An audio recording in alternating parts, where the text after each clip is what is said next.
آج مجھے جس موضوع پر کشائی کرنے کا موقع دیا گیا ہے وہ دراصل مجھ سے بہت بڑا سوال کیا گیا ہے کہ کیا ہم آزاد ہیں؟ جناب اعلیٰ، اس سوال کا جواب لکھنے کے لیے جب میں نے قلم اٹھایا تو میری نگاہوں کے سامنے حق کی بات کرنے پر موت کا تحفہ حاصل کرنے والے صحافی عزیز میمون کی لاش آئی تو پھر میرے دل میں خیال آیا کہ ایسا ایک واقعہ تو ہر ملک، ہر وطن، ہر دیش، ہر مٹی، ہر جگہ ہو جاتا ہے، لیکن پھر میرے خیالوں میں بچوں کے سامنے سڑک پر زیادتی کا نشانہ بننے والی ماں آئی جس نے میرے قلم کو یہ لکھنے پر مجبور کر ہی دیا کہ ہم آزاد نہیں، حوث کے قیدی ہیں۔ کہ اتنے میں اس بات نے میرے دل کو تسلی دی کہ دیکھو، آزاد ملک میں بیٹھ کر ناشکری جیسے الفاظ مت لکھنا۔ ابھی اس بات نے میرے دل کو بہلایا ہی تھا کہ اے ٹی ایم مشین کے کیمرہ سے منہ چلانے والی ویڈیو میرے زمین کو جھنجھوڑنے لگی کہ لکھ تو حق لکھ۔ یہ صلاح الدین اپنی پوری قوم سے منہ چڑھا کر کہہ رہا ہے کہ جان کی امان پاؤں، ایک بات کہوں، جہاں ذہنی توازن ٹھیک نہ ہونے والے شخص کو بھی بے دردی سے مارا جائے وہاں کوئی آزاد نہیں۔ آج میں مارا گیا ہوں، کل کوئی اور مارا جائے گا، انصاف کا سوچنا ہی نہیں، بس مذمت سے کام چلایا جائے گا، بس مذمت سے کام چلایا جائے گا۔ جناب اعلیٰ،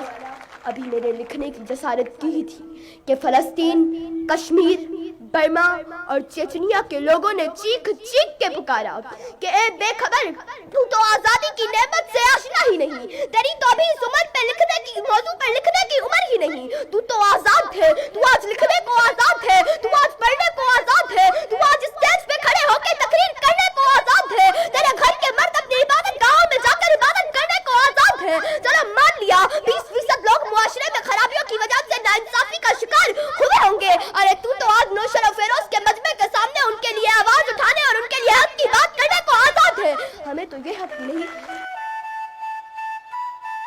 کہ ہم بیت المقدس پر اپنا پرچم لہرا سکے، ہمیں تو یہ حق بھی نہیں کہ ہم سری نگر کو اپنی ملکیت بتا سکے۔ ارے اگر آج تم نے اس قلم سے خود کو آزاد نہ لکھا تو یاد رکھو تم نے 1947 کی جدوجہد پر وار کیا، تم نے لفظ آزادی کو رسوا اور ایک بہت بڑی نعمت سے انکار کیا، تم نے آزادی کی غلط تشکیل کر کے نام بہت بیکار کیا،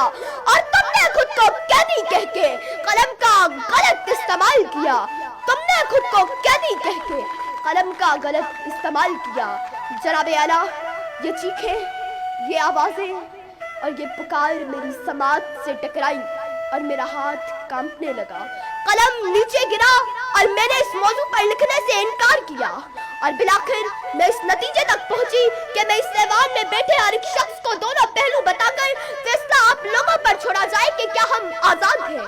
لیکن فیصلہ کرنے سے پہلے یاد رکھیے کہ ہم ابن رشدی ہی نہیں، ہم جابر بھی، ہم قطی بھی، ہم ابن خلدون طبری بھی، ہم ابن سینا، ابن الہیثم البیرونی طوسی بھی، ہم شاعری میں شیرازی ہیں، ہم نغمہ گری میں فردوسی ہیں، ہم خیال ہمیشہ پوری کے، ہم رومی کی مثنوی ہیں، ہم سوز بنے تو بلے شاہ، ہم ساز بنے تو بارش شاہ، ہم عقل بنے، ہم شاہ لطیف بنے، اور ہم وقت بنے، ہم رقص بنے، ہم سچل سرمست بنے، جب جنگ ہوئی تو دولہ دریا خان بنے، جبکہ امن ہوا تو اکبر کے نورتن بنے۔ آپ کی سماعتوں کا